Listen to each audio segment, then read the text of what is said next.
Assalamualaikum warahmatullahi wabarakatuh. Salam sejahtera untuk kita semua. Selamat datang di mata kuliah Digital Marketing. Nah, di video ini saya akan membahas mengenai materi selanjutnya yang mengambil judul adalah Digital Marketing 4.0. Oke, sebelumnya buat mahasiswa di kelas saya, silahkan presensi dengan menuliskan NPM, nama dan kelas di kolom komentar. Ya, jangan lupa juga buat subscribe. Oke, kita masuk ke materi. Pertemuan kemarin saya sudah membahas mengenai overview atau garis besar digital marketing. Bagaimana marketing itu berubah dari konvensional ke era digital. Bagaimana yang dulu kita harus bersusah payah, offline, kesana kemari. Sekarang kita cukup duduk di depan laptop, di depan device kita, set iklan, bikin konten, dan sebagainya. Iklan marketing akan berjalan sendiri. Jadi kita seperti punya anak buah tapi berupa digital. Digital Marketing 4.0 mempunyai framework. Yang pertama adalah website marketing. Website marketing itu berhubungan dengan konten dan juga SEO atau Search Engine Optimization. Bagaimana kita membuat sebuah website yang ciamik, yang bagus, yang bisa menarik pelanggan. Tentu website tersebut diisi dengan konten-konten yang sangat menarik, dan akhirnya perlu ada sedikit polesan SEO atau Search Engine Optimization. Jadi bagaimana konten kita atau website kita bisa ada di mesin pencari. Nah, mesin pencari yang populer adalah Google. Jadi saat pelanggan mengetikkan sebuah produk, yang muncul paling atas itu adalah website kita. Itu namanya Search Engine Optimization. Nanti akan kita bahas juga. Yang selanjutnya adalah namanya email marketing. Tahun 2021, siapa sih yang nggak punya email? Nah, dengan email marketing ini kita bisa memblast atau kita memberikan katalog-katalog produk. Mungkin teman-teman pernah ya, sering itu dikirimi emailnya tiba-tiba ada kiriman katalog produk atau penawaran produk dan sebagainya. Nah, itu sebut email marketing. Nah, untuk melakukan email marketing ini, kita harus punya database pelanggan yang besar. Kita harus punya database pelanggan yang bagus dan terorganisir dengan baik. Nah, biasanya kalau ini menggunakan Microsoft Outlook itu ya, jadi tinggal klik database-nya, konten emailnya apa, kirim, selesai. Nah, yang mungkin beberapa tahun ini sedang booming itu adalah social media marketing. Jadi kita berjualan, kita beriklan itu melalui social media. Ada Facebook, ada Twitter, ada YouTube, ada juga Instagram. Bahkan banyak para penjual atau pelaku ekonomi itu yang bisa mendongkrak penjualan melalui sosial media. Nah, semua itu tujuannya adalah untuk membuat engagement terhadap customer atau konsumen kita. Jadi bagaimana kita bisa tetap terikat, kita tetap berinteraksi dengan customer kita. Nah, itu oke, kita akan bahas satu-satu ya dari Digital Marketing Framework. Mungkin ada yang mau ditanyakan, silahkan tulis di kolom komentar. Oke, sebelum kita bahas framework Digital Marketing satu persatu, perlu diketahui bahwa 3 framework itu menuju kepada satu, yaitu engagement, yaitu ada yang namanya AIDA. Kalau orang marketing bilang AIDA, yang pertama attention, awareness, bagaimana meng-attract atau menarik perhatian dari konsumen kita. Jadi kita membuat campaign, kita membuat konten itu menarik perhatian dulu. Pertama orang harus tertarik dulu melihat campaign kita atau melihat konten kita. Yang kedua interest atau ada ketertarikan. Jadi konsumen itu saat sudah tertarik, terus dia semakin intens, semakin interest. Ya, sudah memperhatikan terus tertarik. Yang kedua ada desire itu keinginan. Jadi saat melihat produk iklan kita, dia tertarik, dia pertama melihat, tertarik, terus ingin. Wah, kayaknya cocok itu buat saya. Kayaknya ini yang saya cari. Nah, kalau konsumer sudah ada keinginan atau desire, itu sudah kemungkinan sekitar 70% pasti akan membeli produk kita. Yang selanjutnya adalah action. Action itu bisa dibilang konsumer itu beli, sewa, atau memakai jasa kita ya. Bisa disebut kalau orang marketing, digital marketing bilang adalah lead namanya. Jadi lead itu ada beli, ada sewa, atau mungkin kalau yang butuh data ada ngisi form dan sebagainya. Intinya adalah action. Jadi ada 4 itu tingkatan engagement konsumen. Pertama ada AIDA. AIDA ada 4 itu, yaitu AIDA. Yang pertama adalah A, attention. Yang kedua adalah interest atau ketertarikan. Yang selanjutnya adalah desire atau keinginan. Ya. Yang selanjutnya terakhir adalah action atau action adalah melakukan suatu tindakan. Nah, itu secara garis besar digital marketing framework mengerucut sama ke customer engagement. Nah, kita bahas yang pertama yaitu website. Sebuah website dibuat sedemikian rupa untuk menarik pelanggan. Contoh ini saya ambil contoh websitenya Nike. Jadi Nike itu adalah aparel olahraga ya, yang kalau nggak salah pusatnya ada di Amerika ya, Nike ini. Nah, website dengan traffic tertinggi dimulai dengan konten yang kuat dan diupdate secara konsisten setiap sehari sekali atau 2 hari sekali. Nah, dengan konten yang kuat dan fresh atau baru, visitor akan datang secara rutin dan ada yang namanya loyalitas. Jadi konten juga harus kita perbaiki. Ibaratnya kita punya rumah, kita harus mendekor rumah kita sebaik mungkin agar tamunya itu datang ke tempat kita dan nyaman di tempat kita. Bagaimana caranya nyaman? Kita suguhi dengan berbagai macam mungkin snack, makanan, minuman. Nah, itu kalau di digital disebut dengan konten. Jadi mereka datang ke website kita, ke rumah kita, terus melihat konten-konten yang bagus, itu ya, konsisten, setiap hari ada, beda-beda. Itu ibaratnya mereka datang ke rumah kita kasih makanan yang bervariasi. Pasti betah, pasti mau, dan pasti senang. Nah, kalau sudah itu, mereka pasti rutin akan datang ke tempat kita, bikin lagi, dan lagi. Kalau udah rutin, nanti loyal. Ya. Wah, kayaknya kalau sehari ini nggak ke rumahnya si Nike itu kurang pas, ada yang kurang gitu ya, akhirnya mereka datang lagi. Nah, website yang bagus ditambah dengan SEO atau Search Engine Optimization itu akan membuat brand atau produk kita akan semakin banyak dikenal oleh orang ya. Dan ilmu SEO ini banyak caranya. Ada yang menggunakan internal, ada yang juga menggunakan eksternal. Kalau orang marketing bilang off page dan juga on page. Nah, kalau on page itu membuat konten dan merekayasa keyword atau kata kunci.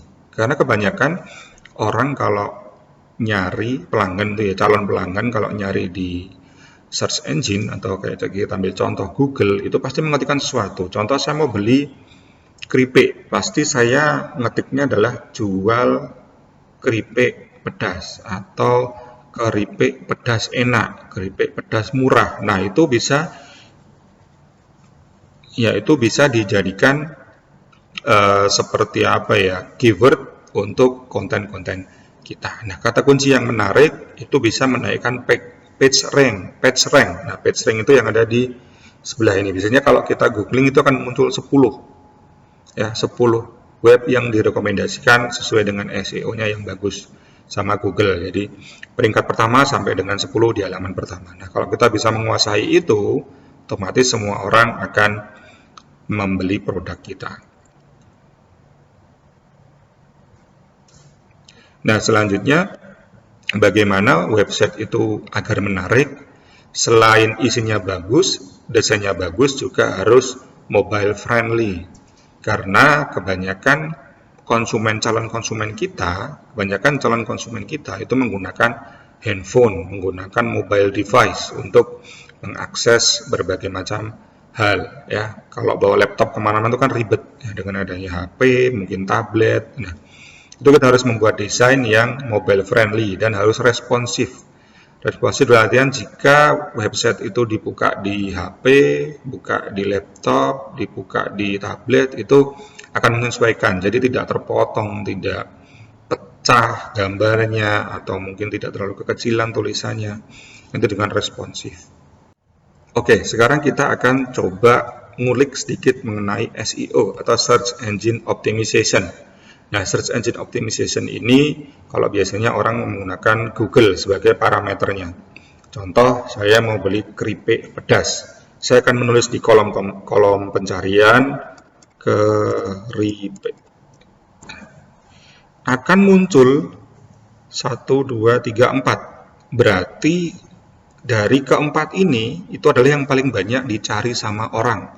Keripik singkong, keripik bawang, keripik kaca, keripik pisang. Jadi kata-kata ini bisa kita buat untuk konten. Judul konten dan juga isinya. Oke, karena saya mencari keripik singkong, saya lebih spesifik keripik singkong dan saya enter. Nah, ternyata pencarian tertinggi adalah keripik singkong balado. Yang kedua keripik singkong pedas, keripik singkong Jogja, keripik singkong berasal dari daerah. Nah, kata kunci ini bisa menjadi judul atau bisa menjadi konten di website Anda. Saat orang mencari keripik, itu nanti akan lanjut lari ke website Anda. Contoh saya cari sepatu gitu ya, kita coba sepatu. Nah, ternyata tertinggi adalah sepatu Kompas. Ya, terus ada sepatu Keds, ada sepatu roda, dan ada satu merek di situ, sepatu Converse. Nah, terus bagaimana caranya kita bisa tahu? Ya, kita bisa tahu kata kunci apa yang bagus dan powerful. Caranya adalah kita menggunakan yang namanya Google Trend. Oke, kita buka ya. Nah, di Google Trend ini, kita klik. Google Trend ini isinya adalah berbagai macam keyword ya yang dicari di seluruh dunia. Oke, kita coba keripik.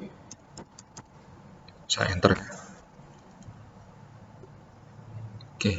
Nah, keripik ini ya kita cek di Indonesia karena mungkin pasar kita Indonesia dalam waktu 12 bulan terakhir ya, atau kita bikin 1 bulan terakhir aja ya.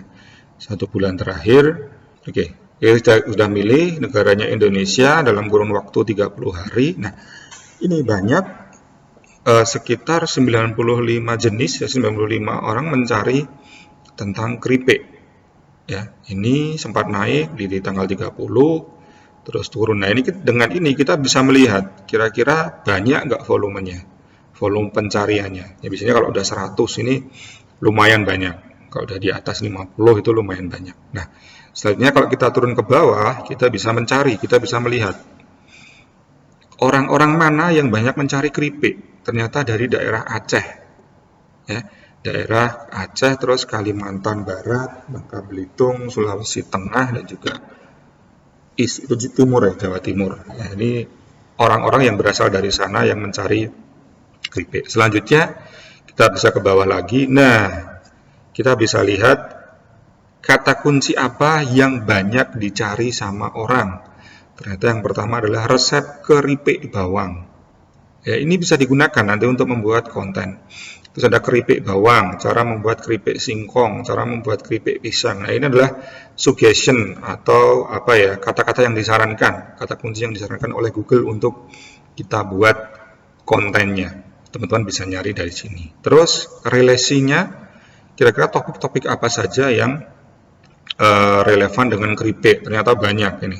Chart, terus cutting tools, alat pemotong, alat pemotong keripik, karena keripik biasanya dipotong dengan alat tertentu. Terus ada sarden, ini saya kurang paham ini apa isinya. Nah, intinya kalau kita mau mencoba membuat sebuah kata kunci, itu kita bisa nyari di sini.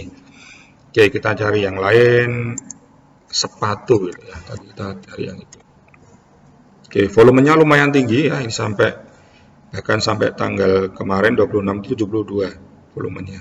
Wah, ternyata ini ada banyak orang di Jambi, Bengkulu, Sumatera Utara, Sumatera Selatan, Bangka Belitung, dan Jogja yang mencari tentang sepatu. Nah, kata kunci yang relevan itu adalah sepatu termahal di dunia. Nah, ini bisa jadi konten di website Anda. Saat teman-teman bikin jualan sepatu dan websitenya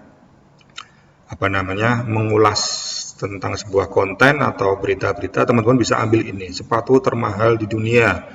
atau bikin konten tentang rak sepatu besi, terus harga sepatu Jordan Ori, harga sepatu futsal, spek, harga sepatu Adidas original. Itu disebut dengan queries atau kata kunci yang biasa atau banyak dicari orang di Google. Ini sebenarnya cara mudah untuk kita riset SEO atau Search Engine Optimization. Jadi kalau kita udah punya website, kita produk tertentu, kita mau bikin konten, teman-teman bisa nyari di sini di Google Trend. Apapun yang orang ketikkan di Google itu terekam di sini. Oke, kita lihat trending ya, apa yang lagi trending.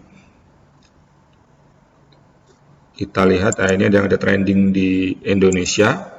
Ya, ternyata yang lagi trending itu adalah Bilbao versus Valladolid. Ya, ini yang suka liga Liga Spanyol itu ya. Ternyata banyak. Ada sekitar 20.000 pencarian dalam kurun waktu 8 jam. Terus ada Erik Amaral. Ini siapa ini? Erik Amaral. Oh, Aura Kasih ya, ada sekitar 10.000. Terus Lili Sofia. Oh, ini yang hubungannya kemarin yang ditangkap tuh ya. Terus Bambang Brojonegoro, ini Menristek ya. Terus ada website namanya Bansos. Terus ada Juan Joya Borja Wonbin. Nah, ini yang suka opa-opa itu ada di sini. Nah, ini pencarian tiap hari yang paling tinggi ada di sini semua. Daily itu ya. Terus kemarin Rabu itu yang trending itu Ustadz Abdul Somad, ada sekitar 200.000 pencarian. Nuzulul Quran, Bahlil karena masih suasana Ramadan ya. Gerhana bulan Johana, THR atau ya. Nah, ini yang bisa kita lihat, kita bisa riset kecil-kecilan mencari kata kunci atau topik-topik yang pas untuk konten kita. Ada sekitar, dia ada volume pencariannya. Teman-teman bisa cek. Nah, kemarin Madrid, tadi malam PSG itu ya banyak. Gempa kemarin juga sempat. Nah, ini salah satu cara mudah untuk teman-teman riset di SEO. Jadi nggak perlu pusing-pusing harus pakai tools ini itu, pakai aja yang namanya Google Trend. Dengan Google Trend teman-teman bisa nyari apapun di sana. Tinggal dicari. Atau teman-teman mau nyari konten topik yang sesuai dengan jualan, tinggal klik di sini. Oke. Nah, itu tadi mengenai SEO atau Search Engine Optimization, bagaimana mengoptimalkan website kita untuk bisa ada di peringkat pertama Google. Oke, itu dulu materi kali ini ya, Digital Marketing Framework 4.0. Terima kasih banyak sudah memperhatikan, semoga bermanfaat. Jika ada yang ditanyakan atau masih bingung, silahkan tulis di kolom komentar untuk berdiskusi ya. Terima kasih banyak. Sekian, wassalamualaikum warahmatullahi wabarakatuh.